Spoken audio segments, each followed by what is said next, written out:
Olá, então, dando prosseguimento à análise de algoritmos recursivos, vamos mostrar agora o método mestre.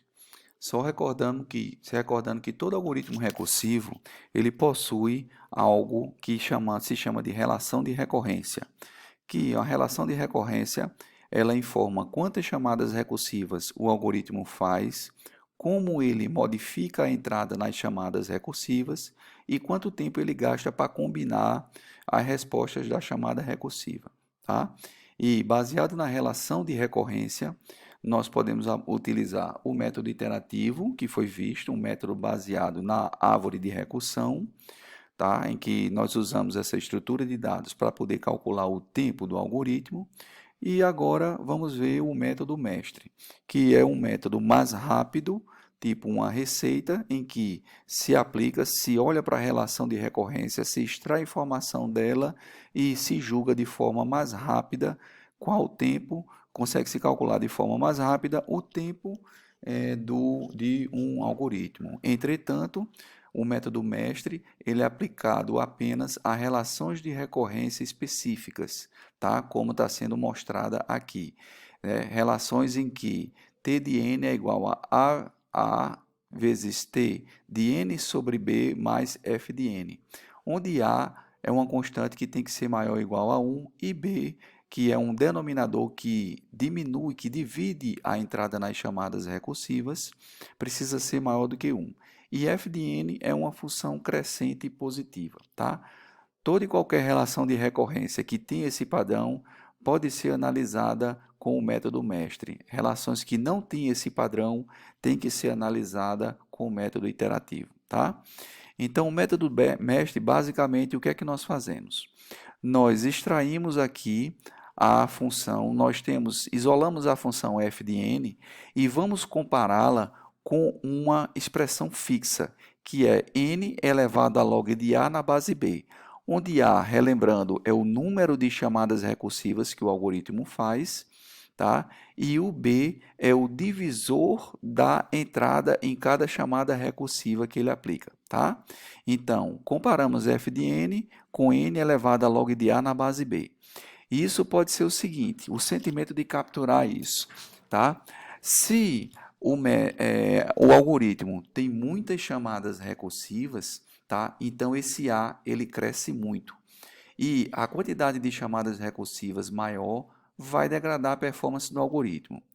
Por outro lado, se a função para combinar as respostas das chamadas recursivas for muito custosa, tiver alta complexidade, ela é quem vai dizer o tempo do algoritmo, tá? E se esses dois lados da fórmula, tá? A quantidade de chamadas recursivas e o tempo para combinar a resposta das chamadas recursivas, eles são equivalentes, tá? Então existe um fator, certo? Que a gente usa para poder calcular o tempo, certo? Eles influenciam no tempo do algoritmo, mas existe um fator que a gente usa, tá? Então, basicamente, se a função ela tem menor complexidade do que o termo n elevado a log de a na base b, nós temos o caso 1, tá certo? Em que n elevado a log de a na base b é muito maior do que f de n, ou seja, o tempo para poder processar a quantidade de chamadas recursivas vai ser maior do que o tempo para combinar as respostas, tá? Então, o tempo do algoritmo aqui vai ser dado por n elevado a log de a na base b. Caso a função, certo, de processar a resposta da chamada recursiva seja bem maior do que n elevado a log de a na base b, então ela é quem vai ditar o tempo do nosso algoritmo, tá? E se eles forem equivalentes, tá? O tempo do algoritmo vai ser dado pela função multiplicado por um fator fixo, que é logaritmo de n na base b. Tá certo? Então, é só seguir essa receitinha que nós conseguimos aplicar o método mestre. Por exemplo, está aqui a fórmula, a relação de recorrência, tá? Onde nós extraímos aqui o A, nesse caso desse exemplo daqui, é o 8, tá? O B vai ser o 2 e a função é 1000n ao quadrado.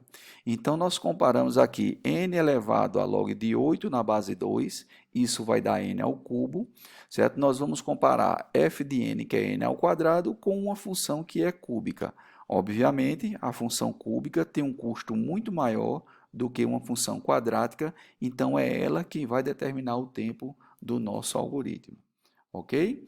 Então, quais os passos para se utilizar o método mestre? Identificar as constantes a e b e a função, certo? Verificar as condições se a e b satisfazem a função também.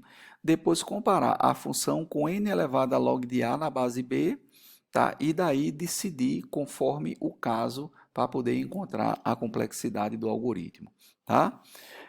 Esse outro exemplo daqui, o a é 2, o b será 2 também, e a função é 10n. Então, nós comparamos 10n com n elevado a log de a na base b, que é log de 2 na base 2, que vai dar 1.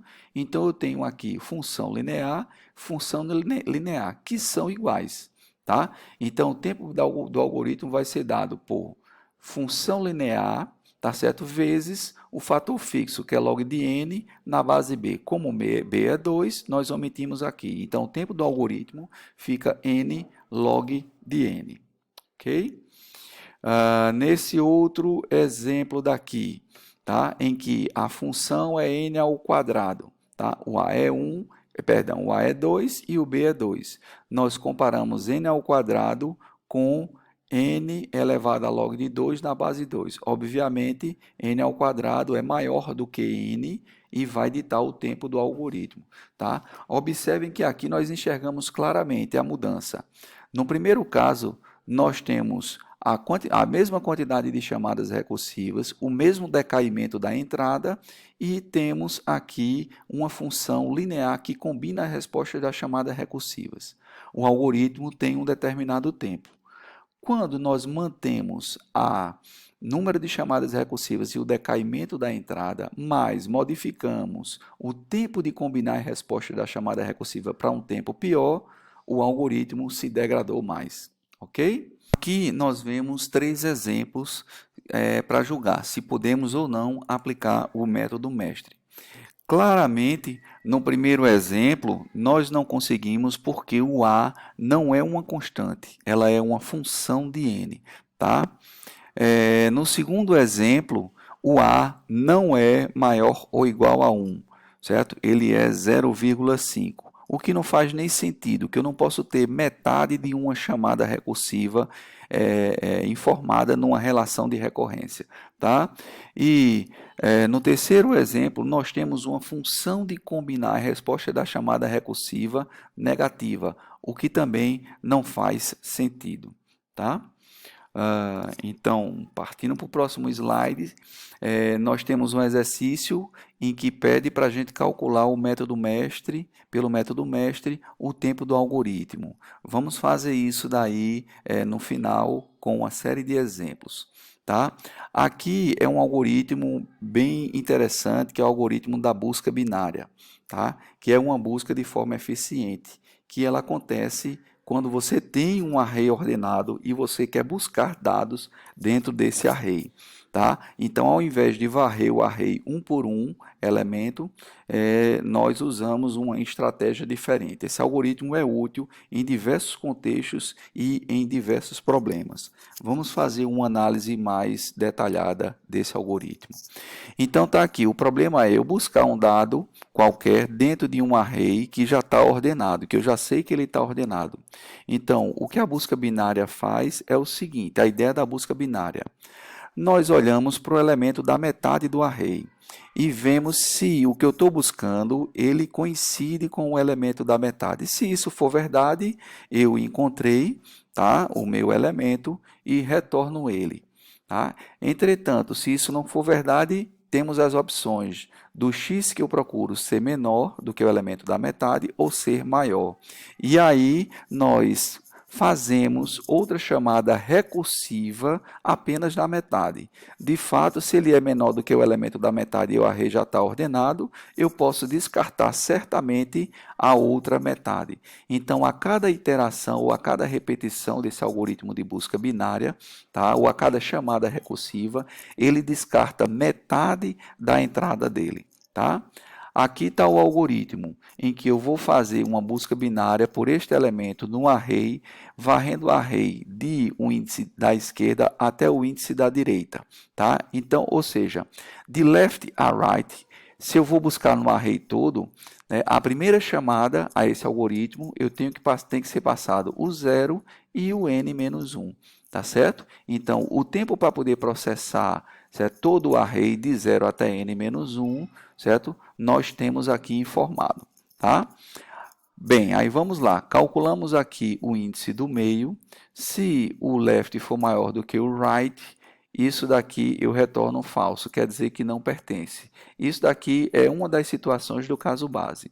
A outra situação é, se eu encontro realmente o elemento da metade, eu retorno ele. Tá? Então, isso daqui, todo esse processamento do caso base, certo? Ele tem um tempo constante.